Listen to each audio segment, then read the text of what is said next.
Hello, and thanks for watching another episode of ARFCOM News, your twice-weekly dose of the finest 2A propaganda. Today, I want to tell you how important it is we begin an honest national conversation about common sense speech control. At the time the First Amendment was written, the founders couldn't possibly have imagined a faster way to deliver letters because they were stupid and they lived in olden times. Besides, the First Amendment gives the right to have printing presses to newspapers. It doesn't say anything about allowing random, untrained people to use military-grade technology like DARPANet to spread mass misinformation and say hurtful things about our hard-working leaders, particularly if they're being paid to do it. That's why Florida Senator Jason Broder introduced SB 1316. Naysayers claim 1316 would be unconstitutional, but it only regulates high-capacity misinformation outlets like blogs, and it doesn't even stop anyone from using them. It just means the government can keep a list of everyone criticizing government officials and how much they are paid.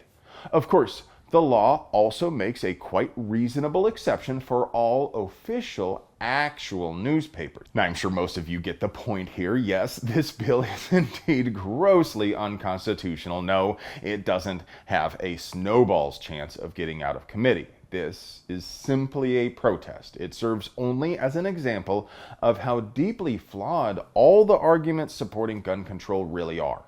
The First and Second Amendments both support the natural, individual human right to be in control of your own destiny and to speak as you will so long as you don't harm anyone else. If you disagree, well, that's your prerogative, but you and I are likely to disagree on a whole number of other topics. It would be impossible to produce quality 2A propaganda without sponsors though, so let's pay some bills. Today's video is sponsored by Winchester. Check out their new clip packs, 30 rounds of spicy M193 or 855 loaded on clips with handy loading spoon, and by CMMG, who recently rolled out a rifle conversion kit to bring your braced pistol into compliance with a new rule the ATF made up. As always, you'll find links down there in the doobly-doo. New for 2023 from CMMG, the compact action Descent is now in 9mm. Their Descent line took portability to a whole new level, and now they've done it again. Available in 6.5 and 10.5 barrel lengths, this compact platform offers the modularity of the AR-15 while being compatible with a wide range of magazines and ammo. The soft recoiling radial delayed blowback system makes this pleasant to shoot and comes with the reliability that CMMG is known for. For more info, check out cmmg.com. Alright, so there's this dude walking down the beach near Yachats, Oregon with a shotgun and a couple of dead seagulls over his shoulder when an ODF&W officer stops him and tells him, "Hey man, it's illegal to kill seagulls." The guy says, "Hey, look, I'm just trying to feed my family. We're hungry and times are hard." So the officer asks him, "Bro, what does seagull meat even taste like?" And he's like, "Well, it's a cross between a spotted owl and a bald eagle." For real though, even though this next one sounds like a joke, it's not. Two Honduran men got caught by Stanton County, Nebraska sheriff's deputies with, I kid you not, a dead bald eagle, a BB pistol, and an air rifle. And through a translation app, the deputies say the men told them they shot a vulture and planned to take the bird home and eat it. According to the one Gannett source I looked at, both men live in Norfolk, 113 miles northwest of Omaha and 83 miles west of Sioux City, which is the longest way to say middle of absolutely nowhere I've ever heard. Now, maybe they really did think it was a vulture. I doubt vulture is good eating, and they're, by the way, also protected by the Migratory Bird Treaty Act. Then again, that might just be an issue with the translation app. Vultures are literally bald, you know. And being from Honduras, maybe they didn't know bald eagles are protected or that they're our national bird. I didn't know the national bird of Honduras is the macaw until I looked it up. But then again, I don't think I'd want to eat one of those either. If convicted, they could face up to a year in prison and over $100,000 in fines. And they still never got to figure out what bald eagle tastes like. Defense Distributed and the Second Amendment Foundation won a preliminary injunction against F Troop's new Spooky Boy rule, which prevents the ATF from enforcing their unconstitutional decrees, and it also hints at a positive final ruling.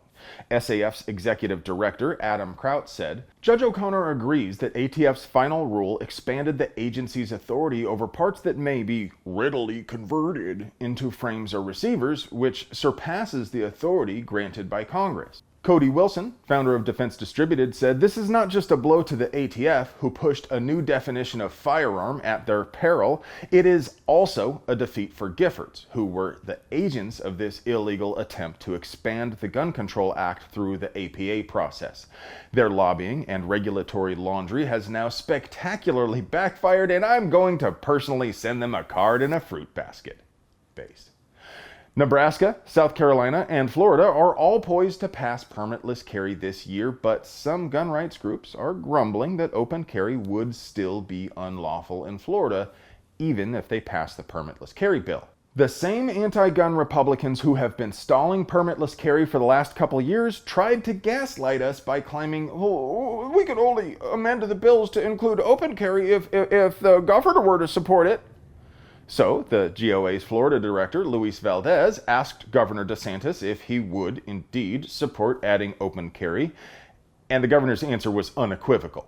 I don't want to simp for any politician, but remember that DeSantis has been a supporter of Floridians' carry rights all along, while the Republicans in the legislature were the ones dragging their feet. And now, for your moment of zen. Maybe we should just voluntarily turn in our guns. Yes, and maybe we should turn in all our food and private property rights too, just to be safe. I'm pretty sure that's already in process. Okay, so I normally try to use the moment of zen to draw some attention to well-deserving smaller channels, or maybe something just ridiculously silly.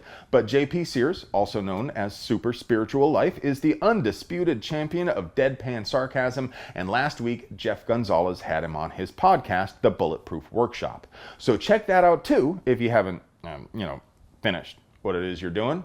Or, if you want to help us keep delivering you pure, uncut American pew propaganda at the low, low price of free fitty, well, we literally couldn't pay the bills if it weren't for our sponsors, so do us a solid and get yourself something nice from them. You deserve it. I love you.